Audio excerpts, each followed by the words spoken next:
tin an goal din Augustine amangin ang kung Augustine hian goal lam kha en masa engolon mun all online kha chiang kha mai duna tak ball kha smooth takin season kalme ka goal boya atil ngei porino me mar kan te thei to me Augustine goal ro pui big tak mai khungin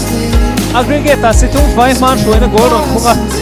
Augustine season kalme ka goal riat na ani chia bok goal boy tak le thatakani somatal boya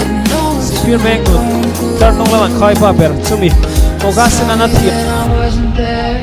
Aizol FC lang counter hala Augustine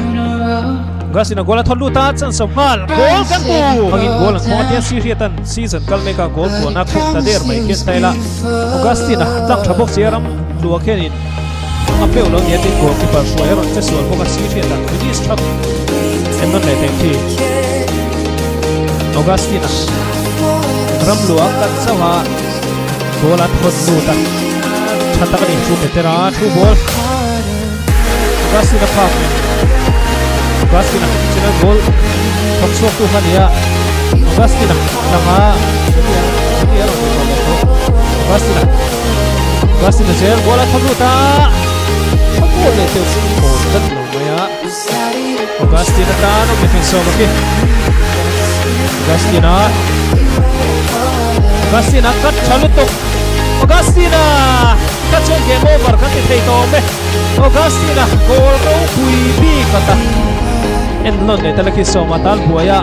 goal so ho taka thierin Augustine ban latlu chae ki yang zong takani so mati tu nama tuma atong siro finisher katakani Augustine season kalme ka chonin player number ania di entela no look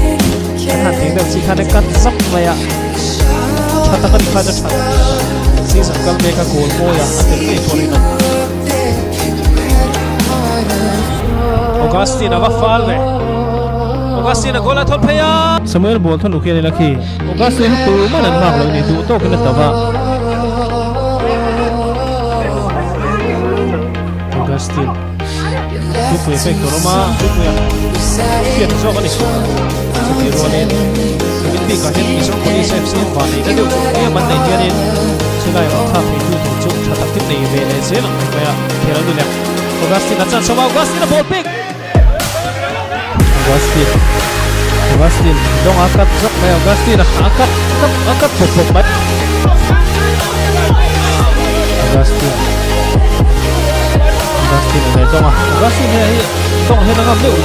Augustine ne dong Augustine dong akat chiang ki khut maya Augustine akat zok mai ama pun lu chiang mole dong ate ki ne tela step over like ki let top mai Isote va pechame Augustine tan Augustine thon lu thar ve Augustine akatha goal kan putage ge siriata ani hi atla si dakta ini atuna ball a finish na te khan china chhauta ka thel khazu ti pal ve ti ti chiang e siriata finish thal to ball ron kal ko em mai kha alo post ka wani kian tem Augustine tho lo khop mai ki arong kal ko sia siriata finish thal to Augustine kat na sa bang khop maya kem puya siriata finish thabok ti khan siriata hian nel kalme ka lan hon do fela hawat pe thave offside lawa Aizol FC lam goal kan puya Augustine true pose Shweta goal patak mai kan bole Shweta season kan ka goal sari nani turin tu mecha goal sa bahata Shweta namon puya tangin Augustine goal kan muta Aizol FC Augustine amangin tikhan goal mak khoi khung ta minute som palina ania Aizol FC ngam boka Siriata tanga mon puya ball kal ball puya na tu bola pek Augustine apoy kata finish Augustine khai finish dong khan ball lam khai em masa eng do lom mun ball on lai kha ma chin khom mai na ta ball kha snu takin ada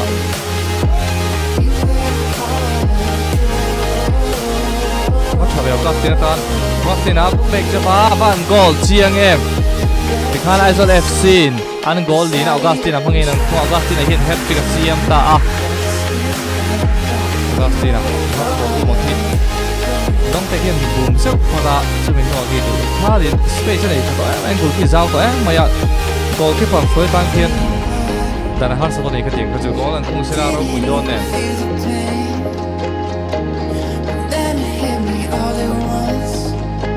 sipilam man bera o Aizawl FC goal rukna an khung le ta tunan goal khung tu kha Augustine thau ani Augustine tun met ha goal li lai khung ta han ngam te reng em kai tha team an ne sipilam pang hi hey nela su hu nei thabe Aizawl FC hian team lo maya chep lai kha tora maya Aizawl FC la min goal convert thin box ya oh Augustine cha sa nei le a Augustine van moi em kha chu defensive error ani ek en le tai la lại kiến giống như là khá là back pass chùa la back pass số này phải là up ball phải là khá rồi đấy tụi nó sang ông năm vừa mới thành man han Augustine speed thật là khá là đang chỉ phân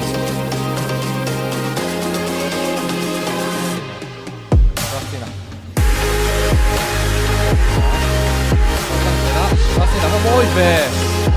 goal này mà goal đều lục tục Augustine vào này tốc độ tôi vào này vào này cũng bị xem goal người tụi nó này Augustine ball team dia itu wak boy tuh dengan Kiki. Dia pegang buku lah center sampai ya.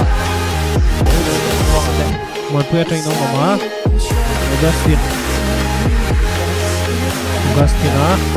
Augustine có cho bé video goal chuyện đó Augustine cắt để sốc với thế là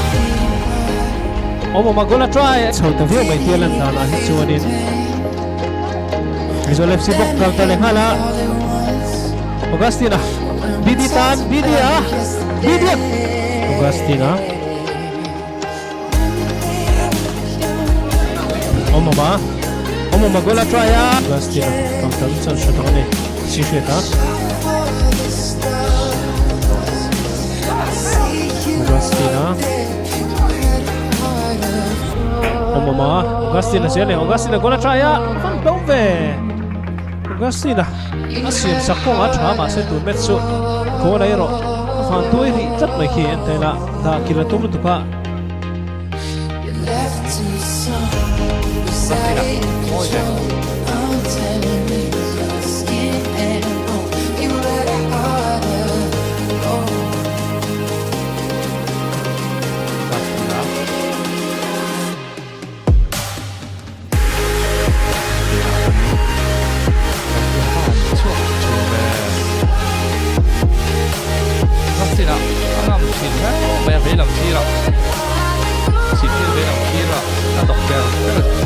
League Shield an troi do na League table pakhat ne na ko bang phang phao Augustine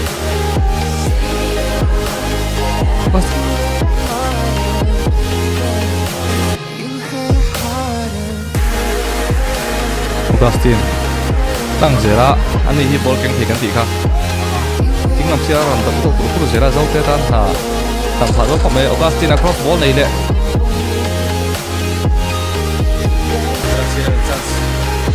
Augustine a goal le ta Aizawl FC ti khan goal li na an khunga ta te ka tangin BD an hatika sial ko Augustine besta ra lo ni goal kan ya Aizawl FC goal kan chuma sam no goal li an chang le da police goal li do ti